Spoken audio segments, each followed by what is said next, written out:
So this is the Women in Tech panel coming up. So our able moderator for this panel is Dr. Bood Su, who is the chair of the School of Computing and Design at CSUMB. And Bood is the only female faculty in the School of Computing and Design. Is that correct? In full-time faculty. We have multiple degree programs, so I would say for computer science. For computer science, okay, fair enough. So this is a topic that is very near and dear to her heart. So let me turn it over to Bood and our wonderful panel. Thank you very much. Let's give them a warm welcome.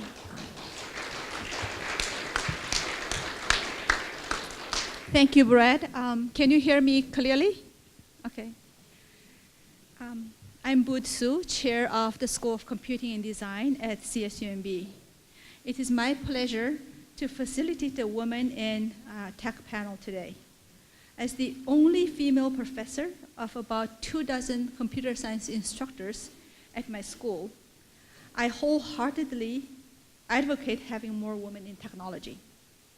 It is not only our faculty gender ratio that is out of proportion, our class gender ratio is out of balance as well. In last year's recruitment, we were only able to get one girl in our computer science four-year cohort program among 19 students. If you go to our network and security concentration classes, you could hardly see any girls. If you're our students sitting in the audience, you will know that. Our faculty and staff have been making constant efforts to bring more girls into our tech majors, and we have made some progress, but have yet to see the numbers that we like to have. What has to be changed to attract more women to technology fields and to keep them there? Real progress on this issue requires real dialogue, which is why I'm thrilled to moderate this panel here today at my own university. A collaborative effort between industry professionals and educators gives us valuable insight into the unforeseen factors which can guide or change our daily practice. We need more forums like this if we are to recruit the numbers of women needed to make a balanced workforce in technology. So diversity is inevitable technology if technology is to lead the society within which it operates. For these reasons, I thank all of our panelists today for taking time to meet with our faculty, staff, students, and other members of this community. So I'm going to briefly introduce all of our panelists today, and then I'll ask them to introduce or talk a bit more about themselves as well. Beside me is Dinala Russo. She is the CEO and founder of Think Beyond Plastic TM, the leader of a global multidisciplinary effort to accelerate commercialization of research and innovation, advancing the new plastic economy. Dinala is the serial entrepreneur. Her experience includes executive management of businesses from startup phase through an IPO, as well as Fortune 500 companies. She is a member of Founders Board of Advisors at StartX, Stanford Student Startup Accelerator, which is a very long name. She is an associate professor at the Middlebury Institute of International Studies graduate program in International Policy and Management. She serves on the board of numerous NGOs and businesses. Thank you, Dinala. Dr. Tammy Shinjuri is the founder and CEO of Shinjuri Foundation, a social purpose corporation. She has more than 20 years experience starting new business ventures, raising capital funds from grants, sponsorships, investments, direct marketing, and sales. She is capable of leading, developing, and deploying business performance improvement initiatives, and education and human service programs. She is uniquely poised to research, develop, and implement innovative learning technology systems. And our third panelist is Maria Rivera. She has been enjoying her dream job at Salesforce in San Francisco as a software engineer. She is passionate about computer science education and aspires to inspire and help young students pursue a career in computer science, in the field of computer science. On May 2016, she earned her bachelor's degree in computer science with an emphasis on software engineering from CSUMB. She was in the first cohort of our CSE3 program, which allowed her to obtain the Bachelor's of Science in Computer Science degree in 3 years. Next, can each of our panelists talk a bit more about who you are and your career path? So we'll start with that. And I have a few questions, and it will be really helpful if we start collecting questions from our audience. Do you want us to start or me to start? Yes. Yikes, I get to go first. Well, thank you all for coming here. I hope I don't bore you to tears with my story, but I'll share it anyway since I was invited. My story in tech started about 30 years ago, which makes me officially a dinosaur looking at the average age here of who is in the room. And it started at Xerox. Xerox at that time was turning into a company away from a copier company into a digital company.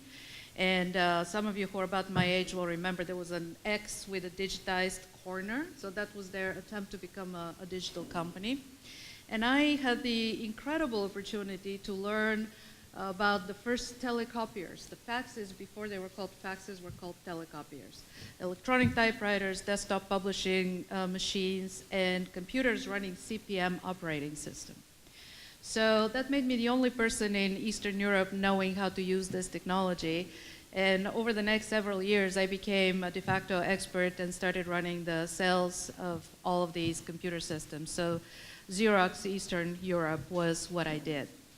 That launched me in my tech career. Turns out I love tinkering with computers, love tinkering with operating systems. I came to the United States. I joined Xerox PARC, which is Palo Alto Research Center, where I took to market the technology for natural language analysis, which is basically your search in every browser today. It was a fantastic time to be in Silicon Valley. It was the 90s and the early 2000s. And I was fortunate enough to be on the starting board of several companies. One of them was called InfoSeek, one of the first search engines at the time with Yahoo and Lycos and AltaVista. And then at Sun Microsystems, I launched a network of dedicated servers called Managed Networks. So it was an incredible experience. I wouldn't change it for the world. It gave me the opportunity to learn. I have to stop. She's telling me to stop. To learn about tech, to learn about what it's like to be a woman and a mother and a professional and an executive in tech. And I'd be happy to share more. Hi, everyone. Thank you all for coming. Let me start off by giving you guys a little more background on myself. I was born in Mexico. My parents brought me here at a very young age. You know, their dream has always been to see myself and my siblings prepare ourselves. Is this better? That's good? Okay. So, yeah, my parents brought us here with hopes that my siblings and I would all prepare ourselves. So how I got into technology, I did not grow up with technology. I actually did not even know what computer science was until my senior year of high school. It so happened that Satya and Melvin, some of the faculty of the CSN3 program, were presenting at my high school, and that's where I first learned what it was. And the reason why I decided to join and what has really stuck with me all these years is the way Melvin emphasized the impact and change you can make on your community through computer science. So I was pretty much sold. I joined the program, and it was not easy. I was with peers who had been doing this since they were kids. Like, it all seemed so natural to them. And for me, I had to push myself a lot more. I had a lot of late night study sessions, you know. And whenever I felt like giving up, I always kept my parents in mind and how hard they worked to give me this opportunity. So I pushed through it, and I ended up getting an internship with Salesforce, the company I work for now. And having been with them for about 2 years now, the reason why I joined still holds true to me. I have been able to apply my time and skills to my community and causes that I care about. And one of the causes that I really care about, and the biggest issue, in my opinion, in the industry, is the huge gap of women in the industry. I was reading an article that said only 12% of women are engineers, and that is just, that's crazy. That's not acceptable. And, this is why I'm here. I want to clear up the misconceptions there are about the field and help more women join the field, because we really need to increase that percentage. Okay, I'd like to say thank you for having me here, Dr. Tamay Shinshiri. And I'd have to say my first entry into my career was the day I was born. And I have been passionate about being an educator since. So that brings me to when I actually became involved in technology. That actually happened maybe 25, 30 years ago when I graduated with my engineering degree. So a little background about me is I'm really passionate about education and how we can move the human consciousness to the next level of evolution in terms of our human capability. And one thing I want to say about that is that everything that I have been doing since the date of my birth and everything I've been doing in my career has led me to being here today and sharing more about what we need to do as a global community in order to actually deliver consciousness to a new level of education through experiential ecology. And so that's the focus. I'm an engineer by trade. I'm also an educator, and I am focused on education and technology and how do we use technology to improve the human condition. Thank you. This next question is really for Dinella and Tammy. You both have over 20 years of career experience in high tech as an executive. Could you share your thoughts on the expectations of a woman aiming for a tech executive career path?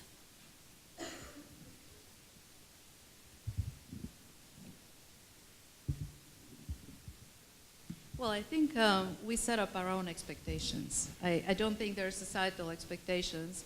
I think I can share my experience. For me personally, I thought I could do it all. I thought I was a Wonder Woman. I thought that I could have this amazing stellar career and be a perfect mother and be a perfect wife and do it all.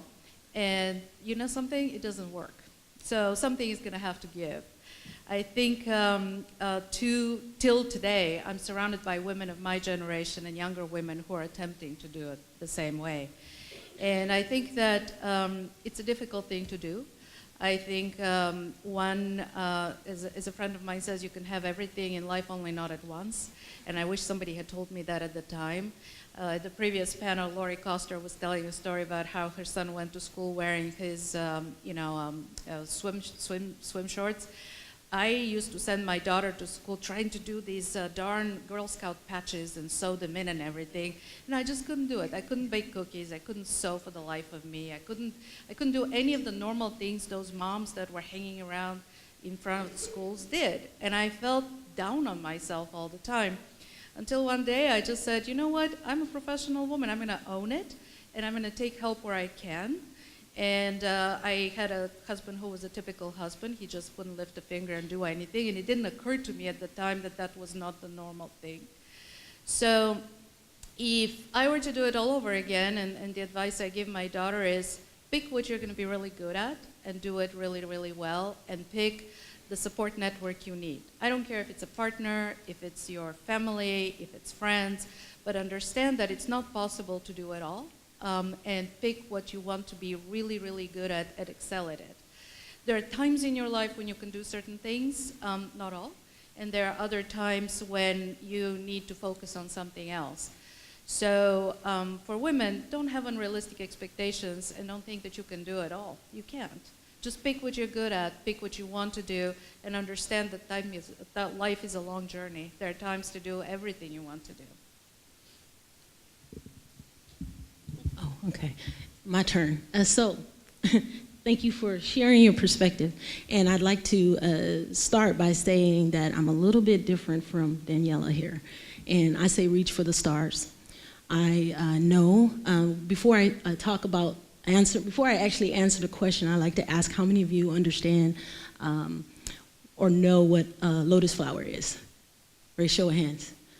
Lotus flower. Did many of you in here know that a lotus flower seeds and blooms at the same time? How many of you actually knew that? Okay. What I want to say about women in technology, and just women in general, is that you are a lotus flower. You have the ability to do and create whatever you want. You are both the male and the female, like a lotus flower. You were born, life germinates from you. You are seeding and blooming, life germinates from you. And I wanted to set that as a preference to what I'm about to say next. You can set at your goal anything you choose to do. I was told at a very young age that all that I wanted to do could not be done. And I have to say, through my 48 years of living, that I've accomplished everything that I set out to do, even the impossible, or what some believe was the impossible. You can only be as good as you choose to be. And you can allow people to block where you want to be. And you can choose to do that, or you can allow others to do that for you. So what I would say in terms of your capability, you're the most intelligent, powerful force of energy in the universe. Leverage the power of your feminine energy and your masculine energy, because she imbues the he. You can't have them both, right? You can have them both. And so that's what I would say to each of you as women in technology. You have the capability, if you choose to apply every facet of who you are, because you are a multifaceted being. You are not a single-minded individual. You have multiple intelligences, and you can tap into those intelligences and apply them how you see fit to accomplish whatever it is you choose to do. So that's a little bit different from what Daniela said, but that's me empowering you to be self-actualized within your own consciousness, within your own mind, and allowing that to come forth in all of the things that you choose to do, including education and career and having a family. I feel, and I know from my own life, you can have it all. You can do whatever you set in your mind to do. You just need to tell yourself and accept for yourself what you have already and allow that to come through with a support system, of course, around you. But you can do whatever you set up for yourself. Thank you. The next question I have here is for all of the panelists, what do you see as obstacles for women in tech fields? From your own experience, from what you have observed so far, do you believe there are obstacles that specific to women in the field of technology? I mean, there's just not enough of us, right? And it's hard when you don't see many women, thriving and being successful, because, they're all male, and that's not what you are. You can't relate to it in any way. But I feel like that's where we need to get more advocates. Like, I feel like the males need to do their part too, to make us feel more welcome. Like, I had a lot of experiences in college. There's a lot of arrogance in the technology field with men. Like, if you're a woman, it's almost like automatically you seem that you don't know what you're talking about, and they won't even, include you. Not everyone, but, that's not cool, guys. Like, come on. But I feel like a lot of companies are doing a better job of that now. Like, Salesforce is 30% women, which is way higher than a lot of the companies. And they're the first ones to hire a chief equality officer, and they're doing a lot to focus on equality and inclusion, not just of women, but of all underrepresented minorities, and it's really good. So if I had to say anything, it's just we need more advocates, and we need to help more young women get into the field. Okay.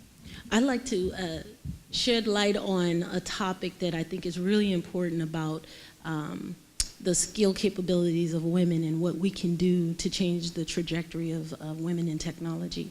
And I would say first it starts with you seeking skills outside of the norm, seeking to develop your intelligences in your creative space as well as your logical mathematical space in our science. So, you know, what I feel from my experience is that a lot of people focus so much rigid on math, science, and technology, and that kind of, for women, we need to put a little bit more of the socialism back into technology, because technology is so rigid, it's so mathematical, and in order for us as women, because we are loving individuals, we're nurturing individuals, I feel that we need to have more of a balance in technology and bring creativity back into it. For example, I'll use Apple iPhone as an example.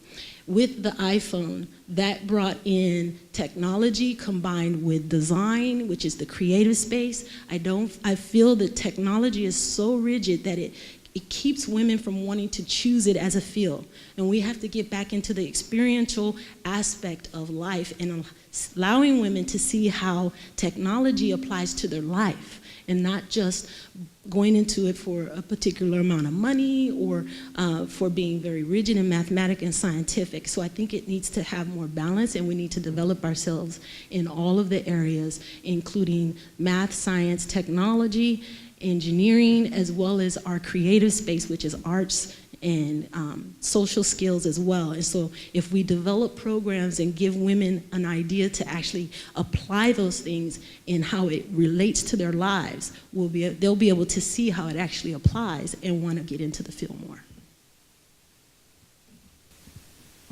So I actually don't know why women are underrepresented in tech and sciences and in computer science in particular, and I've been wondering about this myself, because how many of you watched Hidden Figures? How many of you have seen that movie? All right, a few of you. Some of the very first women programmers in NASA were women, black women at that. They were awesome. They were kick-ass women who were so good at what they did, who were absolute brilliant scientists, it turned out. They didn't know they had an aptitude for this. They developed it over time. So why is it that at that time in the 60s, it was possible for a group of women to own that space and to be so good and so competent and so impressive? And why are we struggling with this now? I don't get it. In my entire professional career, I've been surrounded by women in position of leadership, scientific leadership as well, that have amazed me. Russian women have an amazing career opportunities for women. This picture, by the way, in the back, do you know where this comes from? This came from a poster after the Second World War, a Russian poster. And the symbolism of this is, women are awesome, we can do everything. And because I come from a communist country where I was raised to believe that women can do everything except use the same bathroom as men do, I look at this and I say, this is us. There is nothing that is different with us with regards to our brain function, our capacity to reason, to be a scientist or to be a mathematician. There is nothing that prevents us from doing this. So my only conclusion as somebody who has spanned two societies is that it's cultural. And what I was wondering is, coming back from Eastern Europe and from a communist country and making a career in Silicon Valley, when I'm sitting next to this guy next to me who works for me, and he has only seen a mom who bakes cookies at home, and his wife stays home and takes care of the baby, and he goes to work, who does he see in me? Does he see a woman like his wife and his mom, or does he see an executive and a professional? And I wonder whether this is the problem. I wonder how much of it is cultural, how much of it is what society expects women to be and behave as. And I'm sure you can testify to this. I'm sure you experience the same thing. Yeah, that's, thank you. And what you said reminded me of my own path as well. Growing up, I grew up with 2 brothers and 5 cousins. All of them are boys. So I grew up playing all of boys' toys, right? And I wonder whether those kind of experiences really made me interested in more STEM areas. I was really good at math and science. So the issue we're talking here is really more than just education in school, right? It's a much broader social issue. So my next question is related to what do you think as a society, as a mom, as a sister, as an aunt, that we should be doing at home to encourage more girls into going into technology? Any thoughts? Is that specifically for the home or just as a society as a whole? Are you asking us to be very specific with? I think both. Okay. Yeah. Well, I have a little flavor on that one. What we're doing at Shinshiri Foundation is groundbreaking. It is going to be, we like to consider ourselves trailblazers in what we do, and that is introducing a new type of educational program that helps children and adults understand experiential ecology. And what that means is that your life is your life. Your life is your life when you're at home, when you're at school, when you're at work. It's not going to change. And understanding how your life and the fabric of society and your place in it, how you play a role in it, that is not being taught in our educational system, not even at the K level, K through 12 level, or post-secondary education. It's so mechanical, our educational systems. And so what we're doing is, as an institution of higher learning, is creating what we call a symbiotic educational platform that allows for that experiential ecology to actually unfold, and integrating educational programs into the fabric of our lives so that we can actually experience it as a part of the learning experience. That means getting real jobs while you're in school and working with employers while you're in your degree program, not afterwards when you get an internship. That's only one aspect of it. So we're looking at swimming upstream like the salmon and really challenging our culture and our society to shift from this one way of thinking of how we should educate and empower ourselves, and thinking differently than what we've been traditionally accustomed to.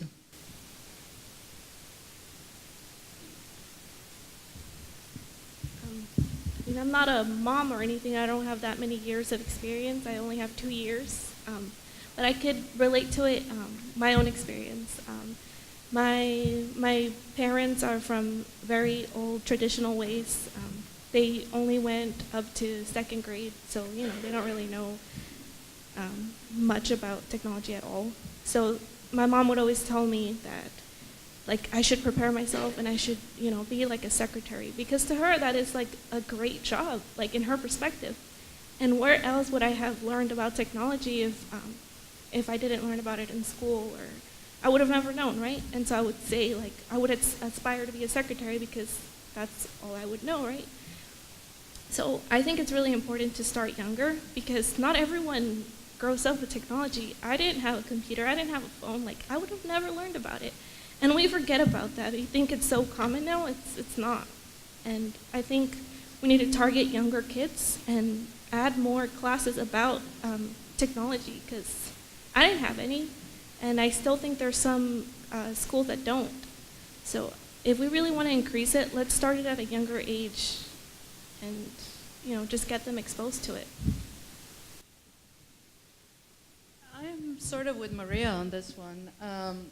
I think that I worry when, as a society, we make special places for women to thrive. I think women need to thrive as part of a general society in competition with everybody else. I think gender has nothing to do with it. I don't think we should make special allowances for this. I do think, however, that role models are really important. And as a society, and maybe because I'm older, but I think about this a lot. I think about who we put on a pedestal. I think about who we celebrate. And I think I'd love to see, as a society, our ability to celebrate amazing women who have accomplished things that are notable and important. I'd like to see the next Marie Curie. I'd like to see the next amazing women scientists celebrated. I want to see Valentina Tereshkova, and I'd like to see them being put on a pedestal in a way that all the world would see. And then the girls would know, just as the boys, that women are no worse or different, that they don't need a special treatment, that they're heroes worth celebrating just like male heroes are. That's what I would like to see, and I'd like to see more of that. And I'm saying this as a mother of two as well. Thank you. I think you addressed this question already to some extent. This question from audience is asking where, when in a woman's life, do you feel exposure to tech and mentorship is the most critical, beneficial, and impactful? I think we addressed this to some degree, but coming back to role models, what Daniela just said about societal-wide, what we can do and what we should be doing moving forward. But it's probably not that fast, right, to get to that scale. And a lot of our local communities, they probably do not have a female role model at home. In that case, what other things we could do, what other strategies we could think that could help nurture the interest in technology for women or girls? It's probably a hard question, huh? It's a hard question. Yes, yeah, that's a loaded question. It's probably a loaded question Yeah, as well. it's a loaded question too, because we have to actually ask the question. You know, we have a multicultural group here. You know, and depending where you come from, and I'll speak from myself. I come from very humble means. You know, being African American / Indian / Asian / Irish, right? So I have this mixture. And also being in an impoverished state when I was growing up. So I almost, when I was growing up, I almost felt disenchanted or disempowered in a way because of my condition, my situation, being a young child living with a single parent, okay? And there was some substance abuse and stuff. So those are the things that I had to do with some abuse and things like that I had to overcome. So when we talk about why isn't most women traditionally in this country, and I can't speak for other countries, have suffered or throughout, you know, history. And then even when you talk about African American people, we've got even the slavery and all of those things that are also on our backs as well. And so our parents couldn't be the role models that they needed to be for us. The generation after them actually have become the role models. So it's very hard when you're still dealing with a young generation of people like myself who I had to teach myself because I didn't have that, and I had to seek it outside of the family unit. And if, like you, coming from, you know, Mexico or another third world country, having to come in as an immigrant, you have those challenges as well. So you have to also consider that for women, we were the ones at home taking care of the kids, cooking, cleaning, and doing those things, and traditionally have not adopted going into a career until most recently, right? So we have that barrier to overcome. So it's kind of a loaded question a little bit. It's kind of hard to talk to it because, you know, we have cultural differences, we have belief system differences, and all of those things that also come into play. And I know for I had to be self-sufficient more so than probably the average parent or child that grew up with a mother and a father, you know. So it's some of those things that are also playing a factor here as well. Okay, thank you. Because it's a loaded question and hard to address, and it's probably bigger than any one of us. So I'll ask the next question. I'm rephrasing this question a bit. So technology changes, it's a constant change for technology field, right? So what do you do to keep up with the changes or the speed of changes in technology in your field? Ooh. I'll start. For me, I heard someone else on a previous panel say they don't get enough sleep. I'm just going to say I'm sleeping right now. So that tells you how much sleep I get, right? And so I have an insatiable thirst for knowledge. And if there's one thing I could leave with the audience today, and for those women in the audience, is that don't be discouraged. Get in action about your own capability. Look to find ways in which you can get active in the community, build your own skill capability. Don't be dissuaded or discouraged, because the only thing that's going to prevent you from getting where you want to be is you. You are the individual within you is going to stop you. And if you let your mind get out of alignment with your heart, and you don't have your true north, then you won't remember the real reasons why you're actually going after what you're going after. And so for me, what I do is I read a lot. I get all the latest technology books, the latest theoretical books, even leadership books, and I tap into that, and then I do a lot of learning by doing. Don't wait for someone to show me, but actually go out, do my own research, and practice new things, and be creative and innovative, and be the incubator or the creator of germinating ideas to manifest what I'm thinking into my reality. So I don't wait for someone to tell me. I actually am proactive about it in everything that I do. So I'm constantly reading and I'm constantly working. And I love to work. And some people say, oh, you're a workaholic. And I say, what's wrong with that? You know, it's like, it's nothing wrong with being a workaholic if you're passionate about what you do. It's not work anymore. So it's like I live and breathe education, and so it's so important to me. I've made it integral to my life, like breathing. So that's my 2 cents. For me, the company I work for is actually pretty awesome with this. They offer trainings and classes on a whole bunch of different things that you can think of: leadership, new programming languages, pretty much anything. And your manager encourages you to take these classes. So for me, I'm very lucky in that way that I can do it as a part of work. But also, I do try and program outside of work and just work on something that excites me, because then I find myself learning other things and really challenging myself. But there's so many resources. I mean, the internet has tons of like free information, free classes where you could learn. So this is, just look for it and you'll find it. And if you really want it, you will learn it. And I would just say, get out of your silo. I think we live in an interconnected world where the greatest amount of learning comes from adjacent innovation, adjacent technology. Getting out of the specific area that you're an expert in, and instead of learning more about that, learn something new, something you didn't know about.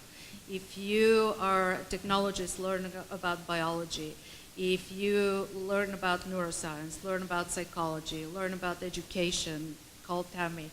I think these interdisciplinary, cross-disciplinary learning experiences are probably the most enriching thing you can do for yourself.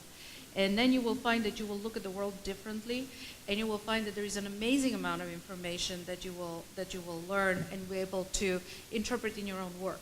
So I'm sure that it would benefit your programming experience and the way you think about problem solving. I work on innovation now, and to me, the essence of innovation is being able to think in that cross-disciplinary way. To me, that's the most important thing you can do. We received this question. This is really for Daniela. What are some ways policy and technology can complement each other? Yikes, policy and technology. Washington and Apple.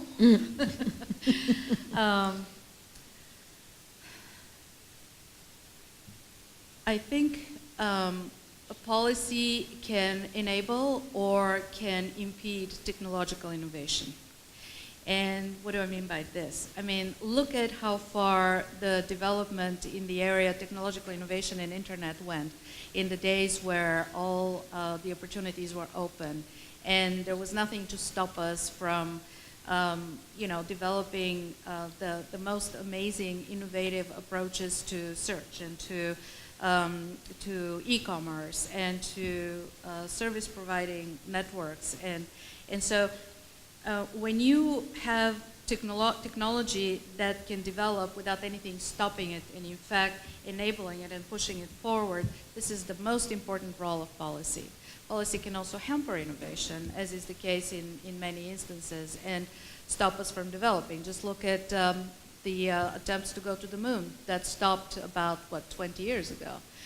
Look at what's going on right now with, all of these areas in which government used to invest and no longer is. And so it's left to private enterprise or to some well-meaning people who just choose to spend their money in that way.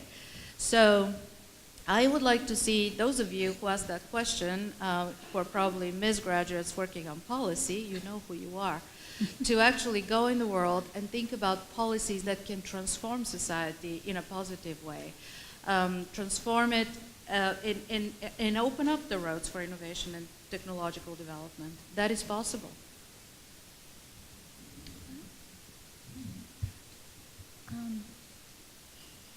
The media often presents software developers as people who work alone in dark cubicles with only Red Bull and pizza for a company.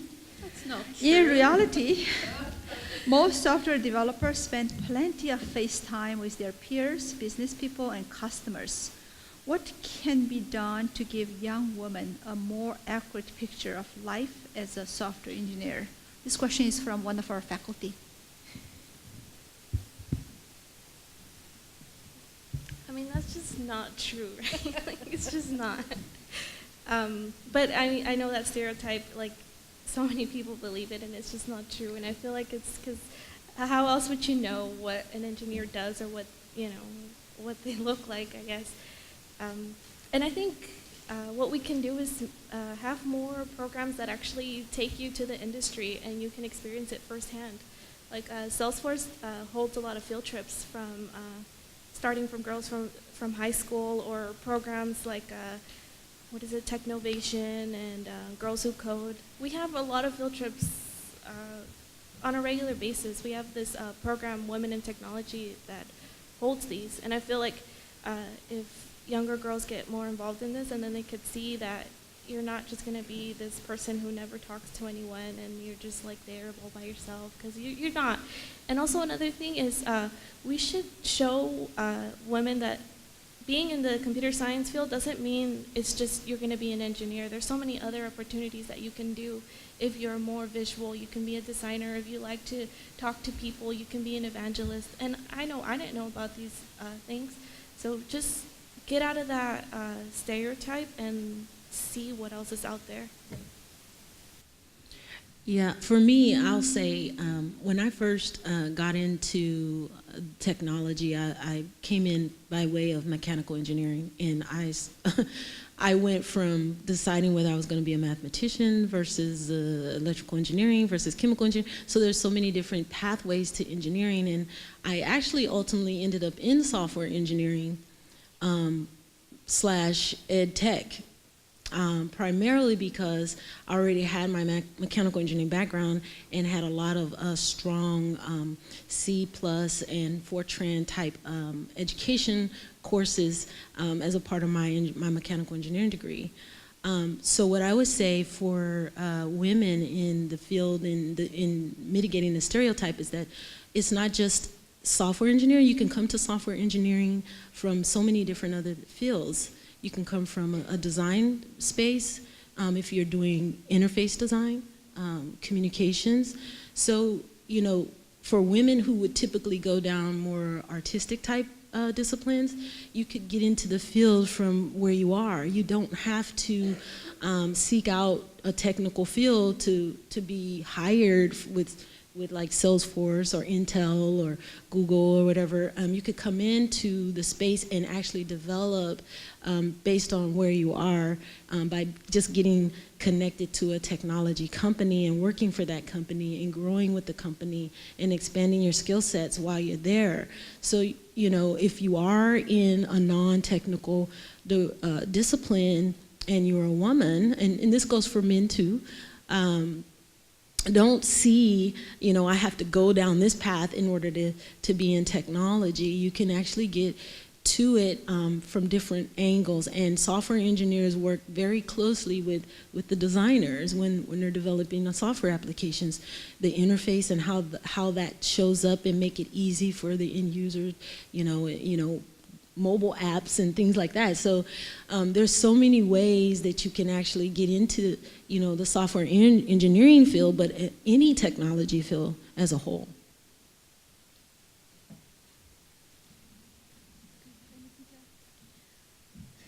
No, I just keep thinking as we have this conversation about stereotypes and how embedded they are in how we think about all that.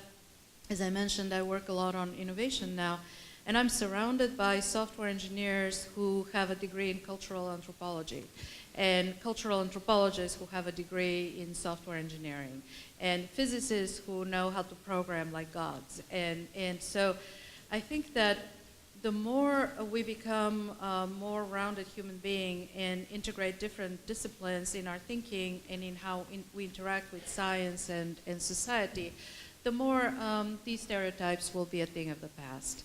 And I think we're just living it now, as is the case with women entering the workforce and becoming professionals and computer scientists. These are stereotypes we can't fight. We can only fight them by being different, and that's all. Thank you. What aspects of your job that you enjoy the most?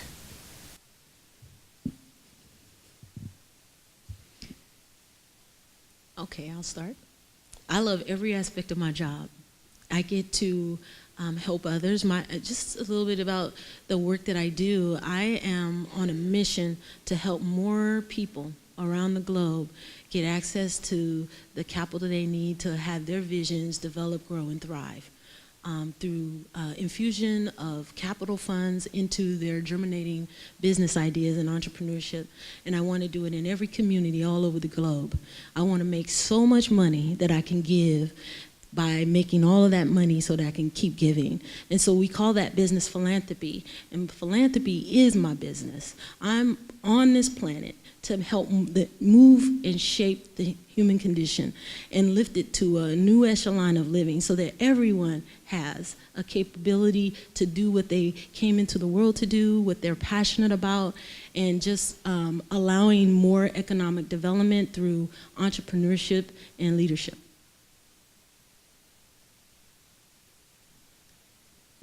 For me, I love solving the problems that I get on a day-to-day basis. When I was in college, I actually hated it, and whenever I would get stuck with a problem, I would doubt myself and be like, why am I even doing this? Am I even right for this? But now I'm learning that is what computer science is all about. It's about solving those problems and learning new ways, using your skills to solve them, and to see the bigger picture. Why are you solving this problem? Who is it going to affect?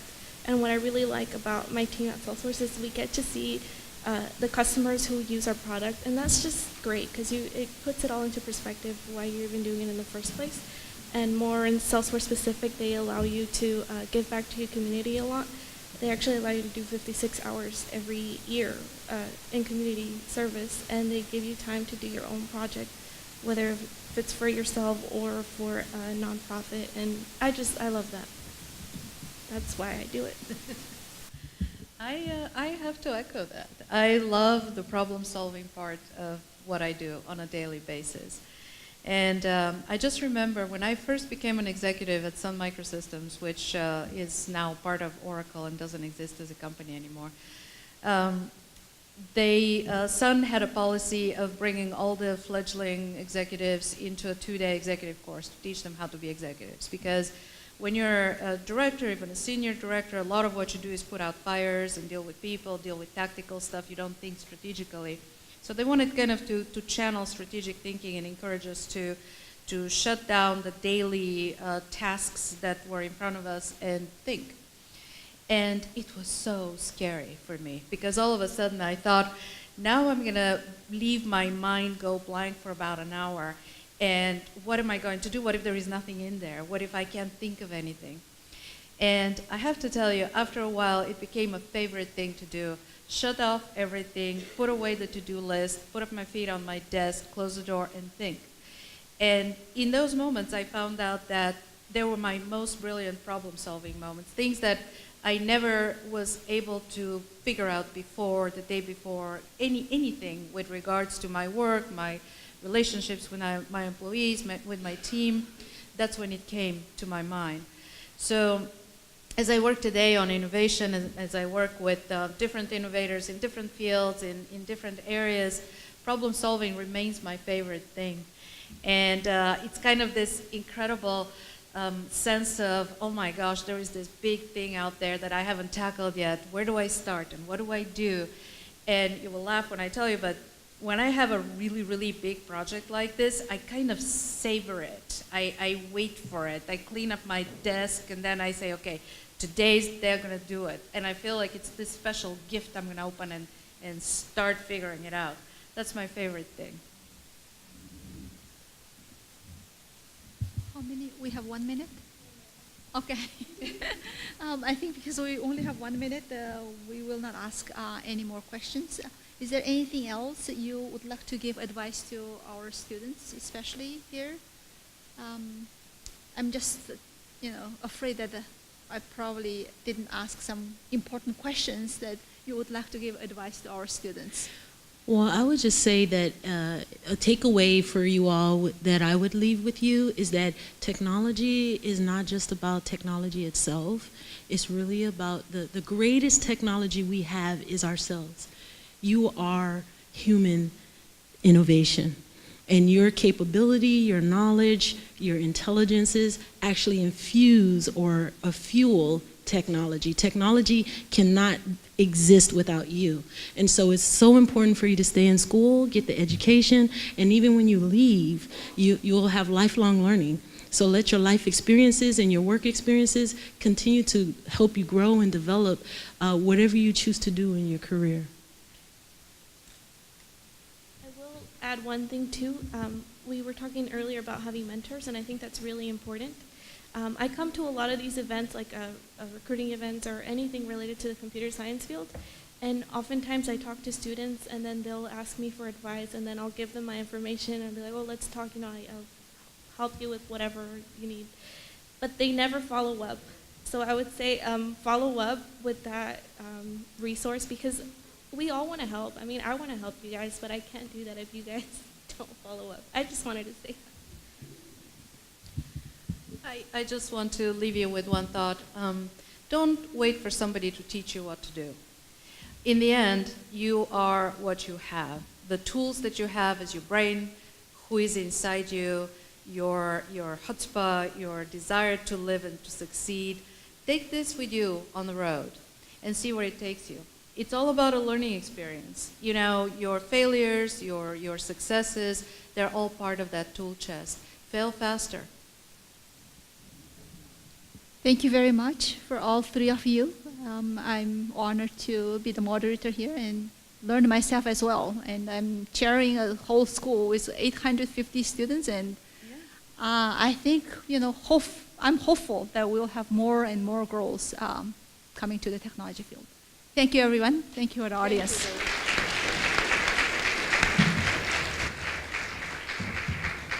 Superb. Thank you again, Boud and the panel. That was wonderful. Good job.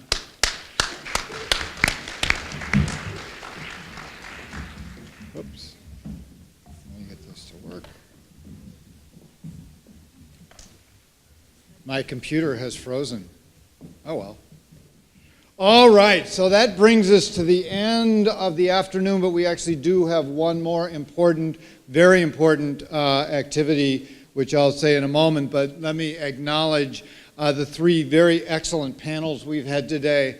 We've gotten to learn some new things, some new terms like mansplaining and man-face. We've heard about the value of flexibility. I think some interesting insights into innovation, and I would encourage all the women to recognize that in a man's world, you bring in a new set of eyes and a new set of values and orientations and points of view I think the example that Lori Coster used was she talked about her company selling wellness, and I guarantee that no ag company set up by a man would end up selling wellness. So that is a really valuable thing that you bring in that different point of view, even if you have to say it about 20 times before any of us acknowledge that we've heard it. So the other one that really stuck out to me was the comment about continuing to learn and grow, and that's something that's really important to all of us. Working with senior managers, I see that the ones who are really successful, especially later in their careers, are the ones who realize that they are still learning. It keeps them fresh, it keeps the organization moving forward, so we all need to pay attention to that. I want to put out a special thank you to Amy Wu, who was one of the key organizers and energizers behind getting this put together. She did a fabulous job. I also want to note the leadership of Mary Jo Zink, Mary Jo, and her crew, who we affectionately call MJ's Army. All of you did a fabulous job putting this together and running it. Of course, all of our fabulous panel members, these have been absolutely outstanding panels. So I'm not going to get in your way anymore because there's snacks in the back, and for those of you who are over 21 and have your ID, there's wine in the back also. Please hang out, talk to the panelists one-on-one, and thank you all very much for coming. Take care.